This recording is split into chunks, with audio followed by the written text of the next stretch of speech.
नमस्कार दोस्तों, मैं हूं प्रदीप कौशिक और आप देख रहे हैं इंडिया न्यूज 16। नारनौल में उपस्थित हूं और आज एक ऐसी शख्सियत से मिलवाएंगे जिन्होंने अपने क्षेत्र, अपने गांव के लिए बहुत कुछ किया, जिसने अपने गांव के लिए अपने दोस्त और हालिया उस समय के विधायक से भी दुश्मनी मोल ले ली और आज भी वो बरकरार है।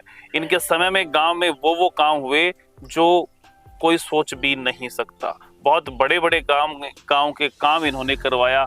गांव में डीजे नहीं बजना, गांव में शराब बंदी कर देना, मतलब गांव के लोगों के लिए बड़ी मेहनत इन्होंने की है।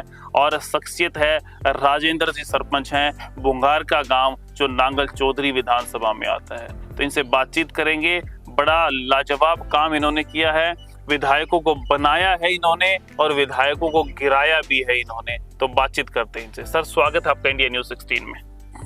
आपका बहुत बहुत धन्यवाद प्रदीप कौशिक जी। आपने हमारे को आपके चैनल के लिए चुना, आपका बहुत बहुत धन्यवाद और आपके चैनल का भी बहुत बहुत धन्यवाद। सर, बात करें, शुरुआत कर लेते हैं। आपने कहा जैसे कि भाई मैंने भी बताया, अपनी बातचीत हुई, गांव में बहुत से काम करवाए आपने, जिसको लेके जब आप जेल गए वो सारी बात करेंगे, लेकिन जब कोई भी पंच आपके खिलाफ जाने को तैयार नहीं था, आपके गांव के लोग आपके खिलाफ जाने को तैयार नहीं थे, तो ऐसे क्या क्या काम आपने गांव में करवाए? देखो प्रदीप जी, बात ऐसे काम तो होते ही होते हैं, उसके अलावा लोगों को आपसी भाईचारा और इन चीजों में जोड़ना बहुत जरूरी होता है। बिल्कुल। तो मैं एक आर्मी पर्सन था, एनएसजी कमांडो भी रहा हूँ मैं 2010 में जैसे पेंशन आया था, पेंशन आते ही और गांव के लोगों ने मुझे प्रेरित कर दिया और जबरदस्ती मुझे सरपंची के अंदर वो कर दिया, चुनाव में ले आए। तो चुनाव में लाए। तो मेरा भी कर्तव्य था कि मैं अपने गांव के प्रति निष्ठावान रहूं और अच्छे से अपने गांव की सेवा करूं। उसमें हमने बहुत प्रयास किए। 2010 में बनते ही हमने काफ़ी अच्छे अपने प्रयास किए और वो उस समय की जो सरकार थी उनके पास इतना पैसा धन कि यहाँ इस साइड में नहीं दे पा रहे, पहुंचता नहीं था। फिर भी हमने अपनी पूछ अपने जुगाड़ करके और हमने बहुत पैसे इकट्ठे करके और हम अपने गांव के लिए आए। 2013 में जैसे गांव के बाहर की साइड में 3 पॉइंट में सीवर लाइन सिस्टम का काम किया, 3 पॉइंट सिस्टम का काम किया, पूरे गलियारे पक्के करवाए और साथ में सौंदर्यीकरण के लिए जैसे पार्क का निर्माण कराना होगा, बहुत सी चीजें ऐसों पे हमने फोकस डाला। अच्छा, एक दूसरा हमारा गांव के अंदर पानी सब सर पे लाके आते थे, हर घर में सर पे पानी ढोते थे। तो हम भी छोटे थे जो हम खुद भी सर पे लाते थे, हमारे गांव में टंकियां होती, टंकियों से घर पे लेके जाते थे। परंतु जब मेरा जैसे ही सरपंच बने, मेरा हेड पंप वो था, तो लोगों की ये भी थी कि सरपंच हमारी सर पे पानी से गैल छुटाओ। तो मैंने हर घर में 2000 घरों की बस्ती के अंदर हर घर में प्लम्बर से नल लगवाया, उनके ऊपर टूटियाँ लगवाई और बहुत अच्छे से मैंने एक सिस्टम बनाया और ये मेरा सिस्टम कारगर भी रहा। जो कि चंडीगढ़ से पब्लिक हेल्थ के जो एक डायरेक्टर आए थे और उन्होंने मेरे को इनाम भी देके गए, मुझे चंडीगढ़ में भी बुलाया। उन्होंने कहा कि ये काम आपने ऐसे कैसे कर दिया कि 1-1 किलोमीटर 2-2 किलोमीटर तक की दूरी पे भी आप वहाँ पानी को बिना किसी एक ही मोटर से आप पैसे पहुँचा सकते थे। तो ये सारी काम चंडीगढ़ तक पहुँच गया। हाँ, हो गया। और मेरे को 26 जनवरी को भी मेरे को इसके लिए कहा, पानी बचाने के लिए भी और पानी को पहुंचाने के लिए भी, दोनों के लिए मेरे को अच्छा हो गया। उसी तरह से फिर हमने हर नालियों का पानी को इकट्ठा करके 3 पॉइंट सिस्टम किया ताकि पानी एक जगह चला जाए और वो नहीं हो। हमारे गांव में बस स्टैंड के ऊपर भी बहुत एक ढाबड़ी सी थी, मतलब छोटा जोड़ा सा, तो भरा रहता, बहुत बदबू आती थी, मच्छर होते थे। तो उनको भी हम सबको हटा के गाँव से बिल्कुल दूर बाहर पंचायती जमीनों में लेके गए। तो ये जो लोगों की जो जरूरत की चीजें थी, हम उनके ऊपर फोकस किया और हमने उन्हें काम करने की कोशिश की और उसी की बदौलत उन्होंने मेरे को 2024 में अभी दोबारा फिर जबरदस्ती बनाया।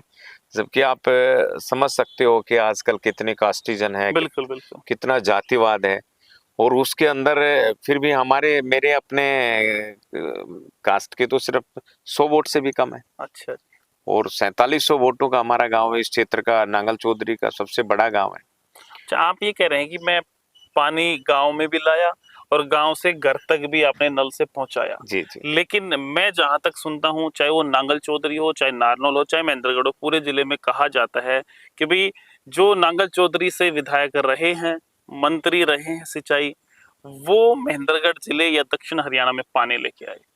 देखो, मैं आपको एक बात थोड़ा विस्तार से बताना जी जी चाहता हूँ। जी। क्या है कि 2010 में जब मैं सरपंच बना था, तब से हमारे गांव में देखो नहरी पानी तो आता नहीं था। मैं सबसे पहले तो मैं हमारे पूर्व मुख्यमंत्री बंसीलाल जी का मैं धन्यवाद करता हूँ कि बंसीलाल जी की जो 45-50 साल पहले इतनी बड़ी सोच थी कि दक्षिणी हरियाणा को पानी कैसे पिलाया जाए, कैसे उनकी खेती की सिंचाई करवाई जाए, तो उन्होंने 40-45 साल पहले इरिगेशन लिफ्टिंग सिस्टम का निर्माण कराया, नहर का निर्माण जी। कराया। और वो नहर उस टाइम आई भी थी, पानी आता भी था, परंतु बहुत कम मात्रा में आता था।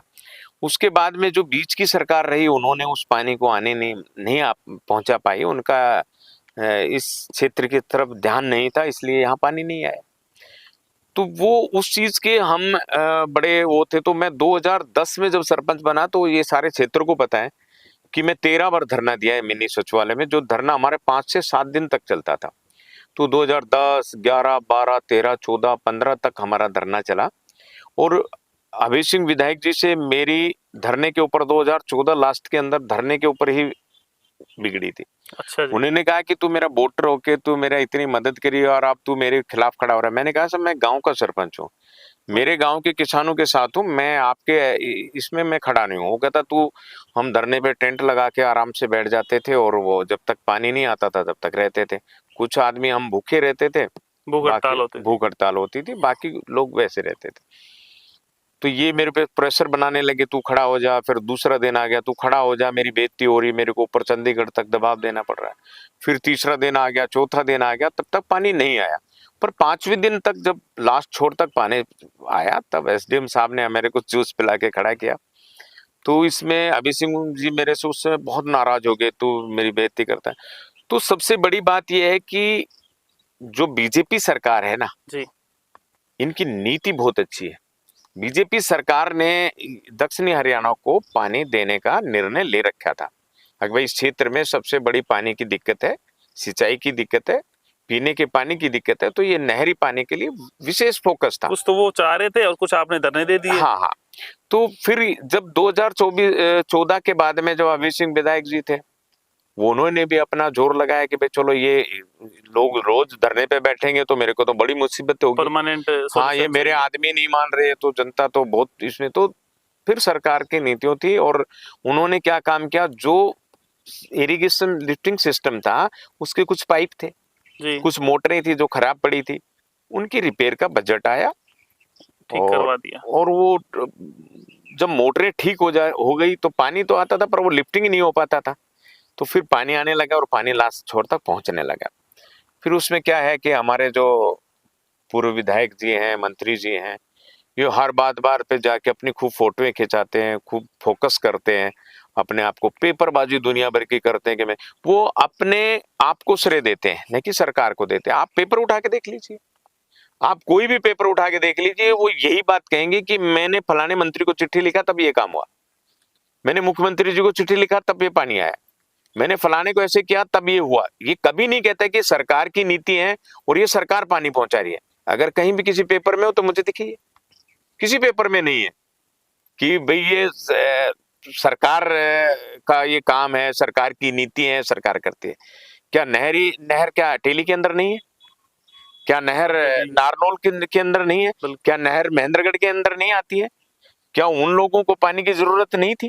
क्या उनके अंदर विधायक नहीं थे? वो बिल्कुल। सारे थे, वो सबकी। और मैं आपको सत्य बताता हूँ, आज हकीकत बताता हूँ आपको, ये पानी को यहाँ पहुंचाने में सबसे बड़ा योगदान चौधरी धर्मवीर जी का था, सांसद जी का था।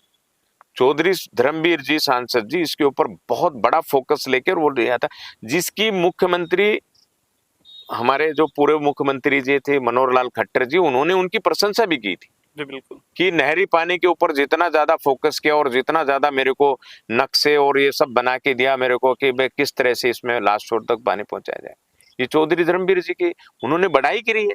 बिल्कुल। एक जगह नहीं, 2-3 जगह करी, भिवानी में करी, महेंद्रगढ़ में की उनकी, तो सब जगह उनकी बढ़ाई करी। तो ये था, परंतु क्या है ना कि जो एक आईएएस से आया हुआ है ना, वो 40 साल तो उसकी फाइलों को अप डाउन करने में, अपने नाते पोतियों को सेट करने में, अपने भतीजों को सेट करने में, और फिर अपनी पूंजी जोड़ने में इनमें चली गई। उनको राजनीतिक कोई अनुभव थोड़ी है, उनको तो वही अपनी फितरत में ढाल रखा है लोग। आप बताइए मुझे, जब पूरे दक्षिणी हरियाणा में 14 सीटें थी जी, और उनमें सबसे ज्यादा क्लियर सीट किसकी बता रहे थे? सबसे safe seat Nangal Chaudhary, Nangal doctor Chaudhary की बता रहे। वो हबीब सिंह जी को क्यों हरा दिया? सब जीत गए, जिनको कह रहे थे तो हारे, जीत ही नहीं बिल्कुल सकता है। हारने वाली सीटों को भी जिता दिया। क्यों क्यों कर दिया? उनका मेन यही था कि वो जुमलाबाजी ज्यादा करते हैं, लोगों को दिखावा ज्यादा करते हैं, पेपरों में इतना करते हैं, क्योंकि एक फिर दूसरे इनके जो भतीजे हैं आईएएस हैं और गैलरी में इनके बहुत हैं, तो वो क्या करते हैं, इनको जो भी सरकार की नीति बनती है ना उनकी अपडेट देते हैं और ये सबसे पहले वहीं जाकर खड़ा हो जाता है। मैंने गांव गांव के अंदर तालाबों के पानी का मैंने कराया, मैंने बुंगारका के अंदर तालाब खुदवा दिया, मैंने अकबरपुर में तालाब खुदवा दिया, मैंने नहरी पानी से जुड़वा दिया। अरे ये सरकार की नीति है भाई, ये नांगल चौधरी में थोड़ी हो रही है, ये तो महेंद्रगढ़ में भी हो रही है, दादरी में भी हो रही है, कुरुक्षेत्र में भी करना, सब जगह हो रही है। तो जोड़ों में पानी की भराई करना, जहां पानी की जरूरत है वहां ये सब सरकार की योजना ही चलती है। बिल्कुल, तो योजना ही है, परंतु कभी भी आप देखा है विधायक जी कभी योजनाओं का कभी जिक्र किया हो तो बताते कि भाई हमारे बीजेपी सरकार की ये योजना थी और इस योजना के तहत ये पानी आया। अगर ये कहीं भी मुझे पेपर में दिखा देंगे तो मैं आपको दावा करता हूं। ये सारा का सारा ये जुमला बना के रखते हैं, इसीलिए इनका सब हुआ है। अब मैं मुख्तलिफ सी 2-4 बातें आपको और बताना चाहता हूँ। अब आप बताइए, ये हार का कारण बताता हूं कि इस तरह की प्रक्रिया करते रहे तब हारे हैं। अब ये कोरियावास मेडिकल कॉलेज की ले लीजिए आप जी, अब कोरियावास मेडिकल कॉलेज के अंदर मैं आपको दिखाना चाहता हूं, कुछ जी। मेरे पास कुछ कागजात हैं। ये देखो, मैं आप थोड़ा कैमरे को फोकस करना, ये गांव का प्रस्ताव है 9/5/2023 का, जी, ये प्रस्ताव है। फोटो लगा देंगे जी। और ये प्रस्ताव के अंदर ये सब पंचों के सबके साइन है और उन्होंने लिखा है राज्य के मेडिकल कॉलेज का नामकरण राव तुलाराम के नाम से होना चाहिए।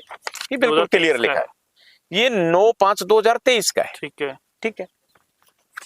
और ये चमन ऋषि कब बना रहे हैं, ये मेरे पास लेटर है 2024 का। ये चमन ऋषि कब बना रहे हैं, 2024 के अंदर बना रहे हैं। जो गांव 80 एकड़ जमीन फ्री में देता है जी, तो वो अगर नामकरण के लिए अगर कोई उनकी थी तो उनका करना चाहिए था। ये सिर्फ न सिर्फ राजनीतिक करने के लिए क्या है कि स्वास्थ्य मंत्री बहन आरती राव है, राव इंद्रजीत जी हैं, उनके इनसे परिवार से कनेक्टिंग है ये, और दूसरा इन्होंने अपनी राजनीति करनी थी।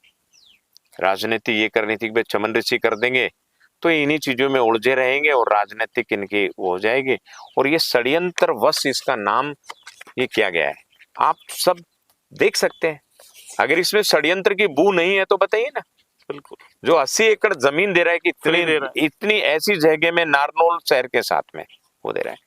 अच्छा, आप ये भी बता रहे थे कि भाई जब ये शुरुआत हुई तो उस समय जो पूर्व विधायक हैं वो भी इस पक्ष में थे कि राव तुलाराम का नाम हो, लेकिन अब वो जैसे सोशल मीडिया पे देखते हैं तो वो इसका विरोध करते हैं कि भाई ऐसा बहुत सी हैं, ये जो हो गया वो नहीं। अब वो कहते हैं कि नहीं, जो नाम हो गया वो नाम से क्या लेना देना है। अरे नाम से क्यों नहीं लेना देना है। इस क्षेत्र के दक्षिणी हरियाणा के लिए 1857 की लड़ाई लड़ने वाला एक वीर शहीद है, वो नसीपुर की धरती है। अगर उसके अंदर एक इतना बड़ा इंस्टीट्यूट बन रहा है, अगर उसका नाम होता है तो पूरे क्षेत्र का नाम है जी। किसी एक जाति धर्म का नाम थोड़ी है जी। ये तो सभी के लिए, स्वतंत्रता सेनानी तो सभी के होते हैं। और गांव ने सबसे पहले मांग की, और गांव ने मांग की भी, पंचायत ने प्रस्ताव रेजोल्यूशन पास करके दे दिया, चिट्ठियां लिख के दे दी, मुख्यमंत्री जी के नाम लिख के दे दी। अब उसके बाद अगर ये होता है तो ये छल कपट की राजनीति है, तो उनकी हार का ये छल कपट भी इस तरह की करते आए तो इसी वजह से हुआ है। तो आप ये भी बता रहे थे कि भाई कभी भी स्मारक पर शहीदों को नमन करने ये नहीं गए और अब की बार देखो ये प्रदर्शन, देखो ये तो सारी जनता जानती है, ये सारा क्षेत्र जानता है, और मेरे को अंदाज से सभी ये आम जन को एक नीचे तक पता है कि जो हमारा शहीदी स्थल है जी, वो नसीपुर के अंदर है, जी। उसके अंदर कभी भी ये जाने का नाम तक नहीं लेते थे नेता। अब ये जो राजनीतिक जब उथल पुथल होने लगी, भाई शहीद का नाम के ऊपर जब होने लगे, तो लोग इनको धिक्कारने लग गए, विधायक जी को। भाई ये हमारा नाम गलत कर रहा है, भाई ये गलत कर दिया, ये षड्यंत्र गलत कर दिया।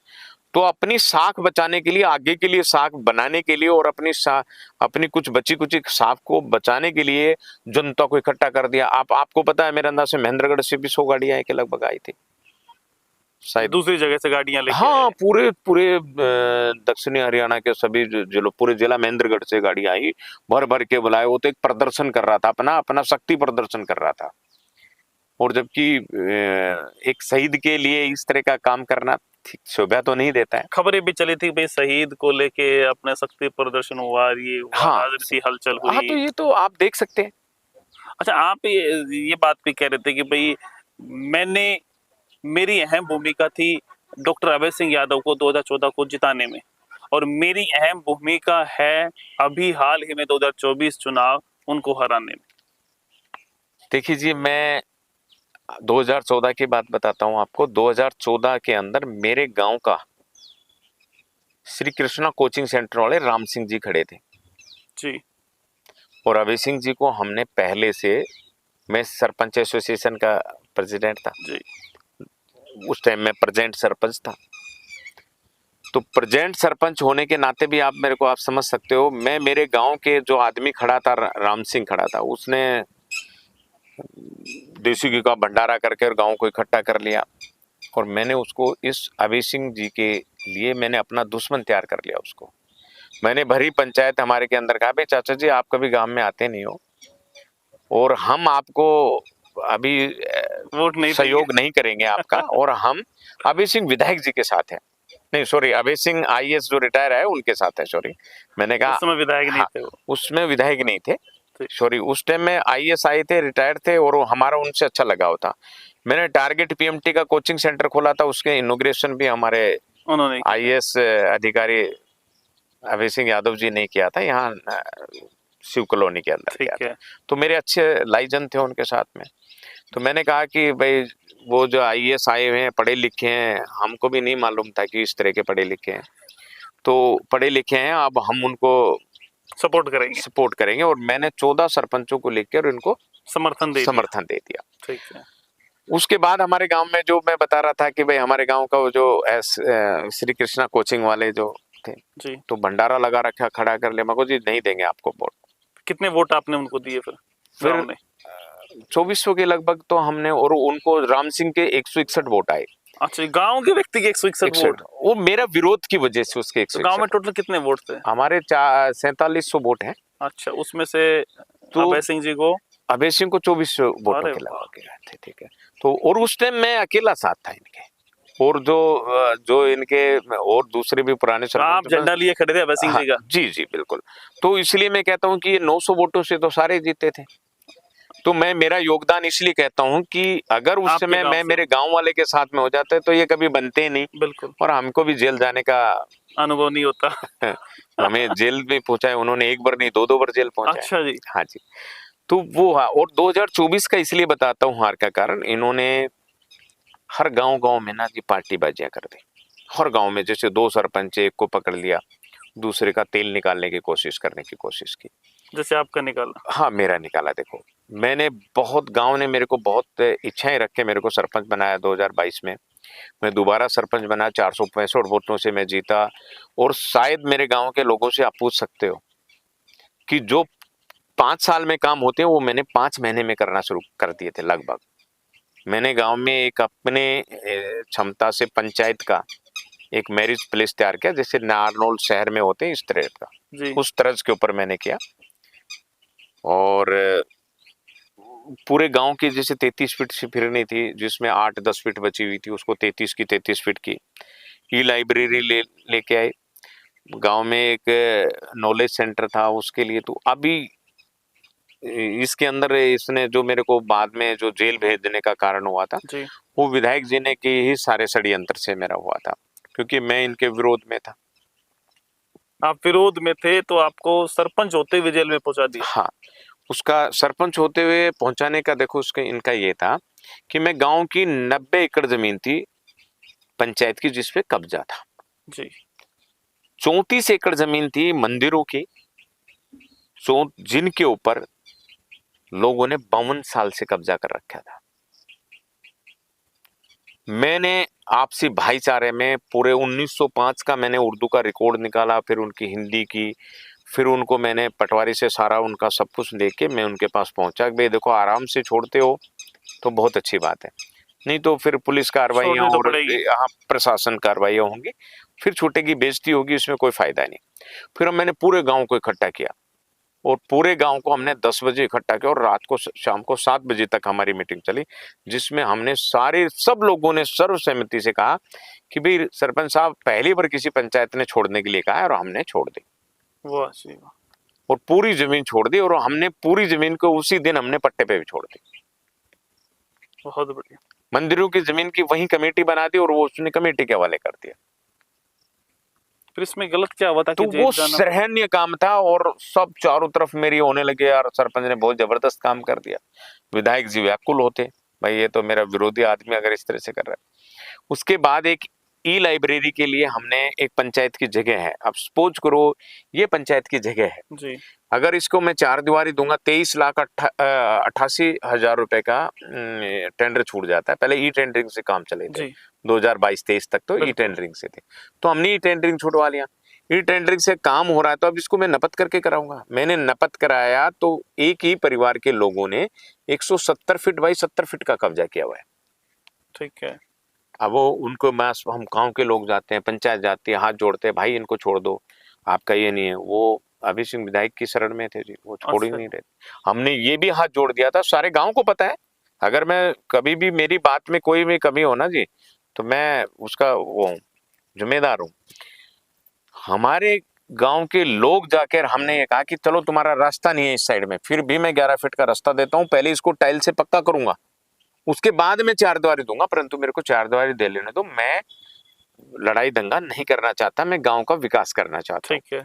परंतु जी वो तो पूरे फॉर्म में थे और उन्होंने क्या काम किया जी, वो नहीं माने तो भाई मैंने पंचायती एक्ट के अकॉर्डिंग मैंने वो पूरी जमीन को खाली करवा दी, तोड़ दी, जेसीबी चल गई, बुलडोजर चल गया और वो सब खत्म हो गया।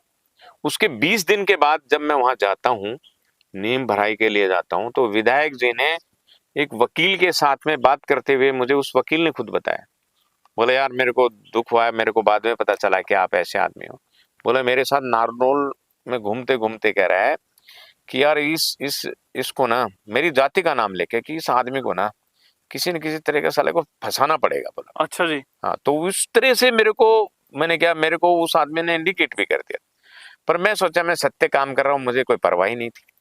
और उन्होंने उनके वो आदमियों ने 8 आदमियों ने जो जो उन्हीं के सीसीटीवी कैमरे में फुटेज है, आप मैं उनको मेरे को वीडियो चलाओगे तो मैं आपको दूंगा अगर आप इसमें चलाना जी चाहोगे।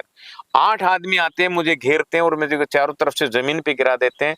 मेरी लाइसेंसी रिवॉल्वर है क्योंकि मैं एनएसजी कमांडो था उस टाइम में, मेरे ऑल इंडिया का लाइसेंस की, मेरे को जमीन पे गिरा देते हैं और मेरे को वो पिस्टन छीलते हैं, पिस्टन छील के, और वो करना चाहते हो क्योंकि तो पूरा षड्यंत्र।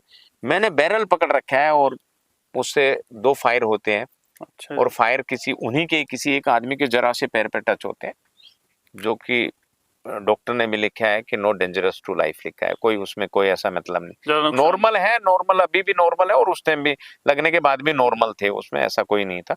परंतु मेरी पिस्टल से गोली चल गई। उनके ऊपर 379 भी दर्ज होती है, मेरी चैन तोड़ने, मेरे मेरे मोबाइल को छीनते हुए, मेरे मेरे पर्स को मेरे जेब से अंदर मतलब ऐसे फाड़ के वो निकालते हुए, और वो आदमी उन पे 379 बी लगती है, उनको बचाते हैं, जबकि मैं प्रशासन का काम कर रहा हूँ, मैं पंचायत का काम कर रहा हूँ, मेरे उस कोई धाराएं नहीं उनके ऊपर, और वापिस मेरे पे 307 लगा कर मुझे अंदर करवा दिया। विद इन 10 मिनट के अंदर तो मुझे उठा लिया। अब आप बताइए, 10 मिनट, टारगेटेड काम हो गया। हाँ 10 मिनट के अंदर पुलिस आके मुझे उठा के ले जाती है और मैं पुलिस में जाने के लिए तैयार होता हूँ, उससे पहले तो पुलिस आके मुझे उठा भी लेती है, हाँ भाई चलो आपको, आपने ये कर दिया। तो आप सोच सकते हो कि इस तरह की राजनीति करना वो जनता सब देखती है। अब आप कभी ये देखा है कि 15 पंच हैं और 15 के 15 पंच ये कह रहे हैं कि भाई हम सरपंच नहीं बनेंगे मेरे जेल में जाने के बाद। तो आपको जेल में भिजवा दिया, फिर पीछे सरपंचों हाँ, को पंचों को कह रहे हैं कि बन जाओ। भाई पंचों डीसी ने आदेश किए कि भाई उसको कार्यवाहक सरपंच बनाते हैं, मतलब बहुमत वाला पंच बोलते हैं जी कि जी। बहुमत वाला पंच बनाओ गांव में। 1.5 साल तक पच के मर गए। डीसी साहब दो, एक नहीं दो चेंज हो लिए, वो बोले हम सरपंच नहीं बनेंगे। हमारे सरपंच के साथ अन्याय हुआ, वो जेल से बाहर आ गया है, अब सरपंच उसी को बनाओ, परंतु इन्होंने ताकत लगा दी। अच्छा, खबर पड़ी थी भाई, गांव वालों ने कहा कि भाई हमारे विधायक अभय सिंह यादव को बना दो सरपंच का पद हाँ दे दो। बिल्कुल, ये तो पूरी पेपर में है और रिटर्न में दे के आए हैं, पूरे पंच लिख के रिटर्न में दे के आए हैं कि भाई हमारे इस तरह से जब गांव को विकास कार्य नहीं होने दे रहे जी। तो ये सारा जो भुंगारका का चार्ज है ना पंच और सरपंचों का, सारा विधायक अभय सिंह जी को दे दो। अच्छा जी। हाँ, तो उन्होंने दिया तो सुर्खियों में रहा था, पेपरों में रहा था कि इसलिए अब आप सोच सकते हो अगर मेरे से गोली चलाई होती, मैंने कोई गलत काम किया हो, तो गांव मेरे साथ क्यों होता? बिल्कुल, गांव को नहीं होना चाहिए था, आप गलत फिर कर। मैं जब कोई गोली चलाएगा, और वहाँ अगर पे तो मैं गांव कोई भी बड़ा है। गुंडागर्दी करूंगा तो मेरे साथ गांव थोड़ी होगा। देखो, अभी सिंह अपने मुंह से मुझे एक बार किसी को कहते हुए सुना कि भाई वो गोली चला दी। अरे मैंने कहा गोली चलाना, मैं तो एक कैमरे से फोटो बना रहा हूँ, सीसीटीवी फुटेज है, उन्हीं की सीसीटीवी में फुटेज है। मेरे हाथ में कोई रिवॉल्वर नहीं, कोई और नहीं, मैं अगर उनको डरा रहा हूँ, धमका रहा हूँ, जब तो मैं अनैतिक हूँ, मैं गलत हूँ, मेरे पे कार्रवाई होनी चाहिए। पर सीसीटीवी फुटेज देखने के बाद तो मेरे कम से कम ये कहना चाहिए भाई इसके साथ अन्याय हो रहा है। गलत हुआ, लेकिन गांव वालों ने देख के कहा कि गलत हुआ। हाँ, पूरा गांव साथ था। अब आपको मैं कुछ वीडियोस दिखाऊंगा जी। जिनको मैं आप शेयर करना चाहें आप, हाँ, तो उसमें आप देखना पूरा गांव मेरे को अरेस्ट करते हैं, पूरा गांव एसपी को धरना देते हैं, पूरा गांव मेरे। जब मैं जेल से आता हूं तो कई हजारों से आदमी मुझे रिसीव करके लाते हैं, गांव में इतने पटाखे छुटाते हैं, लोग इतना जश्न मनाते हैं। मतलब अभय सिंह जी ने आपको नेता बना दिया। हाँ, हालांकि मैं तो एक बार सरपंच बनने के बाद दोबारा सरपंच भी नहीं बनना चाहता था। हम तो नौकरी पेशे वाले आदमी थे, मेरे सारे भाई भी नौकरी पेशे करने वाले आदमी, हम कुछ इस राजनीति से क्या लेना देना है, हम तो सोच भी नहीं सकते। परंतु ये अभय सिंह विधायक जी ने मेरे को लगा के, मतलब कभी कुछ करके, और ये वो करते रहते हैं, जनता उसी तरह से वो साथ देती है। अच्छा, आप जनता है सच्चाई के साथ में, बिल्कुल काम के साथ। काम के साथ। आप विधायक जी के नजदीकी थे, जब नहीं बने थे तब भी थे और कुछ दिन बाद तक थे। जी, उसके बाद आप विरोधी हो गए आपस में। मैं 2019 के इनके इलेक्शन में मैं विरोध में था, विरोध में थे। पर विरोध में था, परंतु मैं इनका खुल के विरोध नहीं किया। मैंने अपना मत का प्रयोग इनके पक्ष में नहीं किया। पक्ष में नहीं किया, जी। और जितना मेरा थोड़ा बड़ा जो कोशिश थी मैंने नॉर्मली अपने गांव स्तर पे की। लेकिन अब की बार खुल के कर दिया। अब की बार हमारा खुल के था, और इनकी जो इनके भतीजे थे, जो इनके थे, जो आते हैं, इनका मेन जीत का कारण बताऊं आपको? जी। इनके सारे अधिकारी आ जाते हैं, इनके घर में 10-11 अधिकारी हैं, अच्छा जी। वो गांव-गांव में जाते हैं, पूरा प्रमोशन करते हैं। हाँ जी, पूरा प्रमोट करते हैं कि तुम्हारा कौन सा काम बाकी मैं करवाऊंगा, तुम्हारे लड़के का कोई काम है वो करवाऊंगा, तुम्हारे और कुछ काम है तो मैं वो करवाऊंगा, और फिर अच्छा सा धन का भी इस्तेमाल करते हैं। और वो इस तरह से करके हर गांव से ना 100-50 वोट जोड़ देते हैं। आप सोचिए, 100 गांव का हमारा क्षेत्र है, बिल्कुल। 100 गांव के अंदर अगर मान लें अगर 100 वोट तोड़ दिए तो कितने हो गए? 10,000, 10,000। और 10,000 दूसरे के कम हो गए, हार जीत जीत। गए, बिल्कुल। तो ये इनकी नीति थी, वो हमने फेल की। अब की बार हम सतर्क थे, तैयार थे आप पूरे। बिल्कुल तैयार थे कि उनको जमीन पे पैर नहीं टेकने देंगे। फिर भी वो नीचे नीचे कई जगह तो करके चले गए, जी। बहुत से गांवों में करके चले गए, परंतु हमारी कोशिश थी अब की बार वो विफल रखेंगे, विफल रही। अच्छा, आप उस समय बीजेपी में थे, क्योंकि मित्र थे, बीजेपी के साथ थे, उनकी नीतियों की आप तारीफ कर रहे हैं। देखो, लेकिन आप 2024 में आपने बीजेपी कैंडिडेट को वोट क्यों नहीं किया? देखो इसका मेन कारण ये था, जो आदमी मुझे 2 बार जेल पहुंचा दिया, और उसकी नीति इतनी घटिया है कि हर गांव में मतलब पार्टीबाजियां फैला दी, और तानाशाही थी उनकी, और वो तानाशाही की वजह से उनकी हार हुई है। मतलब इनकी नीतियों की वजह से बीजेपी की यहाँ हार हुई। बिल्कुल, और मैं शुरू से बीजेपी का आदमी हूँ, मैं शुरू से बीजेपी का हूँ, परंतु क्या है कि मजबूरन मुझे तो इसको ऊपर का रास्ता दिखा दे, तो इस करके जनता भी बड़ी समझदार थी। जनता ने देखा था कि ये जो पेपरों में जुमलेबाजी करते हैं, दिखावा ज्यादा करते हैं। डैम पे खड़ा हो गया, ये डैम ऐसे करके पानी दिखाया, पानी आ गया। मैंने ये पहले एरिया पूरा सूखा पड़ा था, मैंने चमन जी। कर दिया। तो ये सरकार की नीतियां हैं और सरकार की नीतियों से पानी आया है और इसमें सारा सरकार का योगदान है। अच्छा, आप उस समय बीजेपी के साथ थे, आपके मित्र थे, लेकिन उनको छोड़ के फिर आपने बीजेपी का ही दूसरा खेमा ज्वाइन किया। राव इंद्रजीत सिंह के खेमे में आप गए, तो उसको छोड़ के आप उसमें गए, फिर आपने कांग्रेस विधायक को वोट दिया। देखो, एक उनके पास जाना मेरा एक अलग है। वो एक अच्छे साफ छवि के बहुत अच्छे नेता हैं। वो लोगों की, उनके अंदर कोई जाति पाति नहीं है। वो लोगों की बातें सुनते हैं। उनका भी कोई मामला हॉस्पिटल का चल रहा है उधर रेवाड़ी में। हाँ, उस पे भी चर्चा करेंगे। तो वो दूसरी छवि के आदमी हैं। देखो, उनकी 47 साल की राजनीति के अंदर बेदाग राजनीति करी है उन्होंने। कभी भी उनके ऊपर कोई इतना सा दाग नहीं लगा है।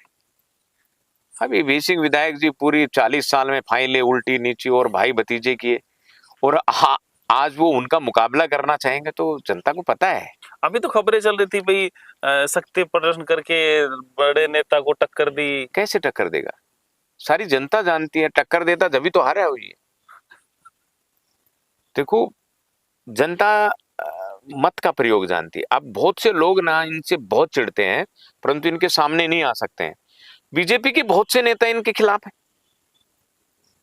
तकरीबन नांगल चौधरी के सारे खिलाफ है। मैं आपको कुछ दिन के बाद दिखाऊंगा, आपको फोटो आएंगे, आपको चलचित्र देखोगे आप कि बहुत से बीजेपी के कैंडिडेट इनसे बहुत नाराज हैं।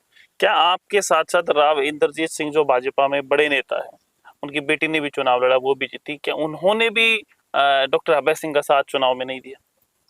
नहीं, देखो, इस पे मैं नहीं कह सकता हूँ। वो तो अपने खुद के लिए इलेक्शन लड़ रहे थे, पर हमारे पर उनका कोई ऐसा वो नहीं था। क्योंकि जो हम अभी तो अपने विधायक कांग्रेस से पर्सनली उससे इनके विरोध में थे। जो कांग्रेस विधायक बनी है, वो वहाँ एक डिनर पार्टी का कार्यक्रम था, उसमें भी शामिल हुई। अभी जब ये स्मारक पर नमन करने के लिए पहुंचे शहीदों को, तो वो भी आरती राव जी के साथ थी, विधायक नांगल चौधरी जो कांग्रेस से हैं। देखो, वो मंजू चौधरी जी ने स्पष्ट किया है कि भाई हमारे पारिवारिक बहुत पुराने रिश्ते हैं और पारिवारिक रिश्ते हैं, वो उनके हिसाब से ही वो अपने वहां डिनर पे गई थी।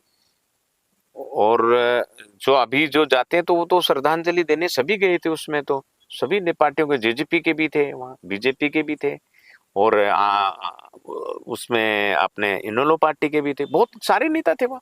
मतलब आप इस बात को कहीं ना कहीं मानते हैं कि भाई राव इंद्रजीत सिंह का हाथ भी इनको हराने में कहीं ना कहीं रहा है? नहीं नहीं नहीं, राव साहब का कोई ऐसा नहीं था, परंतु भाई उनके जो कार्यकर्ता था उनमें रोष था कि वो उनके साथ अन्याय कर रहा था, उनको भेदभाव की दृष्टि से देख रहा था, और उनके साथ आए दिन कोई न कोई नए नए षड्यंत्र रचने की कोशिशें कर रहा था। तो वो अपने पर्सनल उनसे नाराज थे। मतलब साफ तरीके से नहीं, लेकिन थे। नहीं, वो जनता उसके विरोध में है। अच्छा, एक मामला आप बता रहे थे, संवेदना हॉस्पिटल। देखो जी, ये संवेदना हॉस्पिटल एक बहुत गहन है। आपको बताइए मेरे को, जब ये हुड्डा के एडमिनिस्ट्रेटर थे तब इन्होंने हुड्डा की अपने पूर्व विधायक जी, मंत्री जी, अभय सिंह जी जब हुड्डा के एडमिनिस्ट्रेटर थे जी, तब उन्होंने ये बेहद कीमती हुड्डा सेक्टर 1 के अंदर ये जमीन ले ली संवेदना की, एक ट्रस्ट बना के। ट्रस्ट के चेयरमैन खुद है। अच्छा। पूरा इसका परिवार है, सिर्फ एक सीए को छोड़ के। एक सीए को, उसमें सीए या कोई क्लर्क है वो इन्वॉल्व है इसमें, इसके अलावा सारा इसका परिवार है। और ये परिवार एक ट्रस्ट बनाता है, और ये बड़ी मिली भगत की सी बात होती है, लोगों के मुनाफा की बातें हैं इनके। इन्होंने बहुत बड़ी एक प्रॉपर्टी के ऊपर कब्जा कर लिया। मैं कब्जा कहूंगा इसको, क्योंकि जब फ्री में ट्रस्ट के नाम कर दिया। देखो, जनता को जो सुविधाएं नहीं मिल रही है तो मैं इसको क्या कहूँ। नहीं, इससे पहले मैं बता रहा हूँ, फ्री में ट्रस्ट के नाम कर लिया। हाँ, फ्री में ट्रस्ट के नाम से जमीन ले ली, संवेदना ट्रस्ट होगी। ठीक है। ट्रस्ट के नाम से जब जमीन आ जाती है, उसके बाद ये आईएएस थे, इन्होंने पूंजी, जितने भी व्यापारी हैं, व्यापारियों से इतने पैसे लिए, वो प्रेशराइज दिए। उन्होंने तो धन इकट्ठा करना था, ट्रस्ट में पर्चियां कटवाई। हाँ, बिल्कुल फोर्सफुली। हाँ, उनके काम, और उन जो व्यापारी होते हैं ना जी, उनको काम होते हैं, निजी काम होते हैं बहुत ज्यादा, और उनको कह दिया कि तुम्हारी 15 लाख की पर्ची कटनी है, 25 लाख की पर्ची कटनी है, तो अच्छा। रेडी होते हैं, 11 लाख की तुम्हारी पर्ची काट दीजिए मैंने, उनको काम कराना होता है। और वो कहेंगे जी बिल्कुल जी साहब, 11 लाख नहीं जी, मेरी तो 21 लाख की कर दो। उनको पता है कि तुम्हें करोड़ों रुपए का मुनाफा हो रहा है, और इनको अपना मुनाफा हो रहा था। तो क्या इस लालच में इन्होंने गलत काम भी करवाए? मैं आपको वही तो बता रहा हूँ कि आप एक बात बताइए, जो संवेदना हॉस्पिटल के अंदर इतना ट्रस्ट में पैसा होता है, सारी ट्रस्ट के अंदर सब चीज फ्री में होती है, गाड़ियां फ्री में आती हैं, जगह फ्री में मिलती है, हॉस्पिटल फ्री में बनता है, उसके बावजूद भी इनके पास ट्रस्ट में बहुत पैसे थे। उसके बावजूद 2014 से लेके आज तक वो किराए पे चल रहा है। सारा क्षेत्र को पता है, सारा क्षेत्र को पता है किराए पे चल रहा है। और नारनौल मैंने खुद पर्ची कटवा के लाया, मेरी मिसिज को एडमिट करके मैंने पर्ची कटवाई है कि पता तो चलना चाहिए। मैं उनका पूरे ब्लड टेस्ट करवाए हैं, ठीक है, वो सारी चीजें टेस्ट कराई।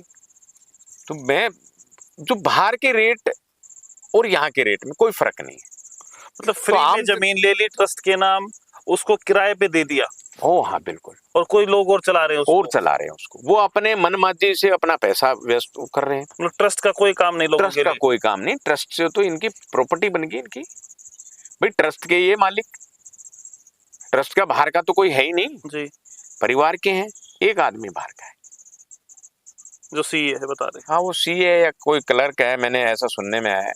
तो है, तो अब आप बताइए, जब इतनी सारी चीजें फ्री में हैं, और अभी जो ये कोरियावास मेडिकल कॉलेज के लिए जो बातें चली, जो कहता है कि नाम में क्या रखा है, मैं तो चाहता हूँ जनता को अच्छी सुविधाएं मिले, उनको जयपुर ना जाना पड़े। अरे हमारे विधायक जी, पूर्व मंत्री जी अभय सिंह जी, मुझे एक बात बताइए, क्या आप जनता को ये सेवा नहीं दे सकते थे? आप जनता को ये भी तो सेवा दे सकते थे। पैसा भी तो जनता का ही था, जनता का पैसा था, आप ये सेवा दे सकते थे और ऐसी सुविधाएं दे सकते थे। 2014 से अब तक आप इतनी बड़ी सुविधाएं दे सकते थे कि जनता आपको भगवान की तरह पूजती। अच्छा कुछ लोग ये भी कह रहे हैं कि जो लोग कोरियावास मेडिकल कॉलेज में धरने पर बैठे हैं वो खुद राव इंद्रजीत द्वारा बैठाए गए हैं। नहीं नहीं, वो तो पंचायत बैठी हुई है। नहीं पंचायत तो बैठी, लेकिन वो देखो ये देखो, आप इस बात को वो करते, पंचायत ने प्रस्ताव कर रखा है जी, पंचायत ने सब कुछ कर रखा है, पंचायत अपने रोष में बैठी, उसकी उसकी पंचायत के साथ में इस पूरे क्षेत्र की जनता जुड़ी हुई है।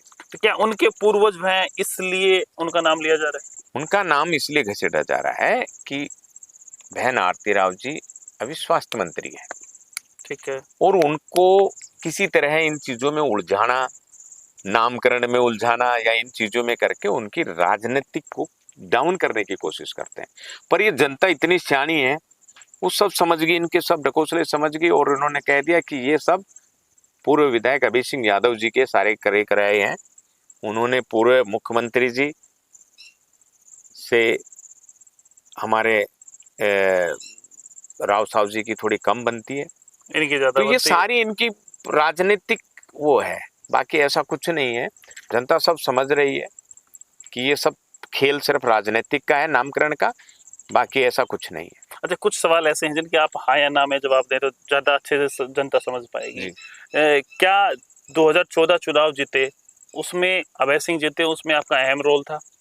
हाँ मेरा बिल्कुल अहम रोल था कि मैंने उस टाइम इनके साथ था और मैंने इनकी भरसक कोशिश की। 2024 में चुनाव हारे उसमें आपका अहम रोल था?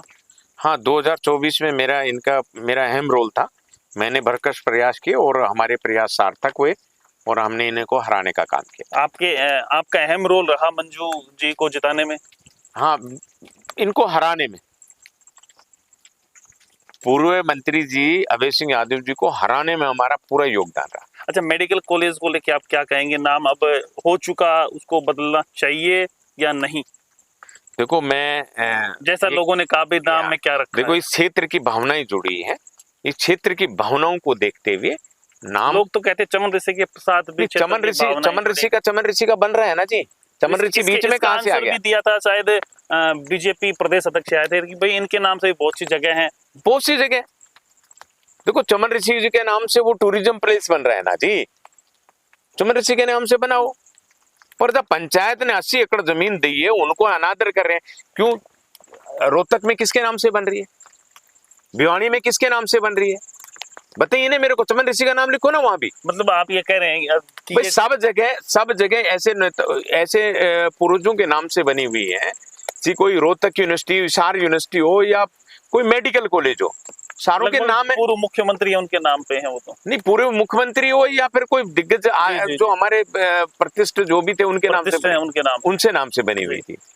तो यहाँ बनने में, कोरियावास मेडिकल कॉलेज बनने में क्या दिक्कत है जी? मेरे को बताइए। तो ये चमन ऋषि जी को क्यों वो कर रहे हैं? चमन ऋषि के नाम से वो बन रहा है, टूरिज्म प्लेस बन रहा है, और ज्यादा करके उनके नाम से कोई वार्ड बना दे। बिल्कुल। परंतु इस क्षेत्र की रणभूमि में नसीपुर के अंदर शहीद होने वाले 1857 के क्रांतिकारी राव तुलाराम जी के नाम से ये मेडिकल कॉलेज बननी चाहिए, और ये बहुत जरूरी है। क्षेत्र की आवाज है, और ये आवाज कम नहीं होगी, और ज्यादा बढ़ेगी। सरकार को कहीं न कहीं इसके ऊपर अच्छा निर्णय लेना चाहिए, ये बहुत जरूरी है। तो दोस्तों, बारिश भी इन बातों को देख के आ चुकी है। बहुत सी बातें रही हैं, अगर कोई सवाल रहा तो अगली बार जरूर वो पूछेंगे। बहुत सी बातें इन्होंने बताई, इनको लेके आपका क्या ख्याल है? राजेंद्र जी सरपंच हैं बुगारका से, अब भी हैं, और एक योजना 10 से 15 के बीच में भी रहे हैं, और पूरे हरियाणा प्रदेश की इन्होंने अध्यक्षता सरपंचों की है। अगर कोई सवाल बचता है कमेंट बॉक्स में राय दें, क्या सवाल बचता है वो अगली बार पूछेंगे। तो समय दिया उसके लिए बहुत बहुत धन्यवाद। थैंक यू सर, बहुत बहुत धन्यवाद आप सब। नमस्कार।